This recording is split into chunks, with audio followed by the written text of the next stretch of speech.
Hello, everybody. Jason, I'm New Age Revolution Cave. Happy Monday to you. Indeed. It's late. It's like 11 o'clock. You're probably watching this at midnight. Long day, just with the kids, family. We went to Walmart and Target tonight for the late night family shopping trip,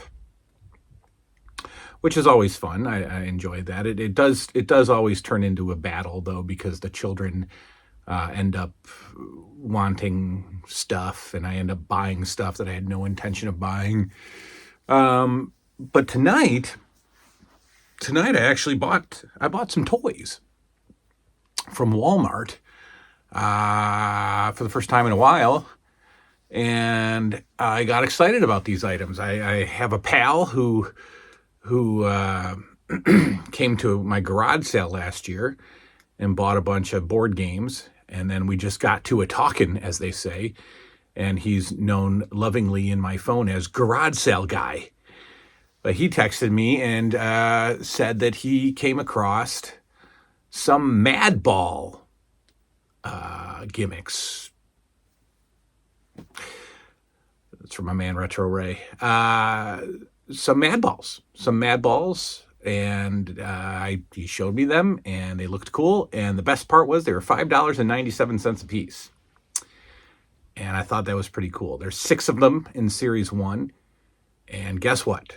I hunted up and down the toy aisle like a 12-year-old, had my children helping, their mother was scouring the shelves. They, of course, were not where they were supposed to be, but they were on an end cap in the girls section. There is still a girls' toys section, I think. The girls' toys. And then I said, oh, we got them. And then it was fun to go through them all and find all 6. Here you go. Here's a closer look at them. I didn't want to bring them down here into the cave to show them to you because they are tucked nicely in my garage. And I didn't want to bring them back down. So there you can see them. 6 different characters, all with hair, which is, I think, unique to this re-release of Mad Balls. I don't think the originals had any with hair. But fun little names. Puckface and Wolf Breath. So I thought they were pretty cool. And I'll tell you, if they were $15 or $12.99 or something like that, I probably would have just bought one and called it a day. But at $5.97 each, I just started going nuts and grabbing all 6. They'll sit in my garage, and that'll be that. But, I haven't been excited about a toy. I mean, I don't know if I'm excited, but I think I wanted them, and they were $6, so I bought them. We got a package in the mail today, folks, so I can tell you right now, I can tell you officially, the Hasbro WWF ring is complete. It is complete. For $22, I got 3 items that will, 2 of them will help the Hasbro collection. Here's the first one, and this is just something that I have not had in my hands for many, many years. Maybe even back to the original Hasbro collection, because I don't think I had it when I was recollecting Hasbros. But we have the Hasbro WWF Winged Eagle title that is supposed to go right here on the ring. So there it is. This was $22, but there's more. Don't worry, I didn't pay $22 for this, but I got it in a little batch of things, and I'm going to show you those in a minute. So there it is. Now, I don't know if I want to actually put it on the ring or if I want to put it on Hogan. I think I'm going to put it on the ring. So there we go. There it is, folks. The Hasbro ring is now 100% complete. The Hasbro restoration is done, and I'm happy. Even though there's a couple little knots on the ring ropes. Yes, I know I can tuck them, but I kind of messed that up, and I don't want to go any further with it. I kind of cut them too short. And if I untie them or try to hide the knot, they're going to come untangled, and then I'm not going to have enough slack. So I'm leaving it alone. I can tell you right now that we have completed one of the figures, because also in that batch for $22, which I'm happy with, we have the $1 million belt. There you go. The $1 million belt is now back where it belongs on Mr. DiBiase. So I will put this where it goes, and I am done with that accessory. And then, and believe it or not, I'm kind of excited about this. I got also included in the little batch is one of these generic belts. One of the generic belts for the bootleg figures. Well, I just happen to have 5 of them right here. So I'm going to put this belt on Hulk Hogan, on the Hulk Hogan bootleg. And I'm very happy with that. As simple as it is, let me get him on here before I bore you guys to tears. These are always so tight and touchy, and come on, get in there. There we go. All right. There we go. I'm quite happy with this. 3 belts, $22. I think that's a fantastic price. I've seen the Hasbro belt itself go for $30, stupidly. But look at that. I got a little bonus belt to go on Hogan, so happy about that. Let's see if I moved him too much. Did I? Yeah, I got it. There we go. Okay, he's up there. All right, so yeah, DiBiase's belt, the Hasbro ring is now complete, done, and we've got the fun little bootleg belt. Also at Walmart tonight, my children, as we were walking through the clothing section, because it's Finley's birthday in, what's today, the 3rd? It's Finley's birthday in, 16th, so 13 days, Finley's birthday. He will be 9, and as all 9-year-olds are, he's into clothes only. Yes, I've lost my child. He's no longer a toy kid. It's over. He's over at the tender age of 9. And he wants clothes, and he's kind of a hoodie guy. He likes hoodies, so while I'm going to get him the Jordans and the Nikes and the Adidas hoodies that he likes all that gear. He likes to have a nice fit, as he says. Yes, I'm going to go grab that stuff. But while we were at Walmart tonight, he saw an Airwalk hoodie. So I grabbed an Airwalk hoodie. Now, Airwalk used to be cool when I was in high school. Skateboards or something. Then it disappeared and was reborn at Walmart, as all dead brands are. Reebok, And One, and now Airwalk has come back to life at Walmart. So, but as we were looking through the clothing section, they had this in the men's t-shirt section. Yeah, Rocky. A Rocky t-shirt. $8, folks. $8.97 at Walmart. So now I have my first Rocky t-shirt. I've never had a Rocky t-shirt. But for $8, there's no way I'm passing that up. So I've got a Rocky tee, even though it's white, and I don't like to wear color. I like to wear all black, but that's okay. We've got a Rocky t-shirt. I picked up for the Ghostbusters portion of the He-Man Ghostbusters display at my dollar store.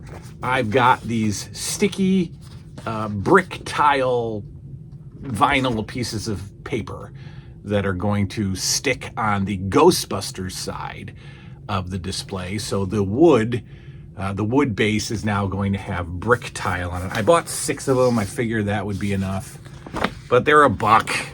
I love that.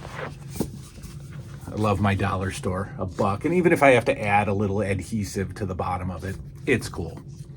The He-Man side, I want to do grass, AstroTurf. That's it. That's it for the pickups. Many of you have watched the Travis Orndorff interview. So a little recap. First and foremost, thank you to Travis Orndorff for giving me some of his time. Very gracious with his time. And I had a good time talking to him and learned a lot. I had always thought that the kid of a wrestler would be the biggest wrestling fan in the world, would have this as his backdrop of his room. I just thought. But he explained that, they were just guys. They were just co-workers of my dad's. And I couldn't get into the storylines because I knew it wasn't real. And they were just dudes. They were just guys. And so I thought that was very insightful. Great interview with Travis Orndorff. Great guy. We'll likely do a part 2, but I think that the part 2 might only interest some of you because we might talk about his journey into health, his journey from unhealthy mental health to healthy mental health, and spirituality and addiction and recovery and things like that. I just want to talk to him again. I just thought it was cool, and he graciously volunteered to chat again about non-wrestling's part of his life. So if you haven't had a chance to watch it, go check it out.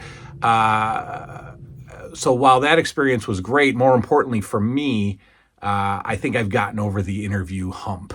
So we're going to keep going with it. I liked it. I'll hone my craft a little better going forward. I've always ad-libbed. I mean, this whole channel has been improv. Because I've talked to people for my entire career. So as long as I have bullet points of topics, I can go. So I had a tiny little scrap paper of bullet points for Orndorff. But I think I probably should in the future have a few more talking points or maybe a few more questions, but I'm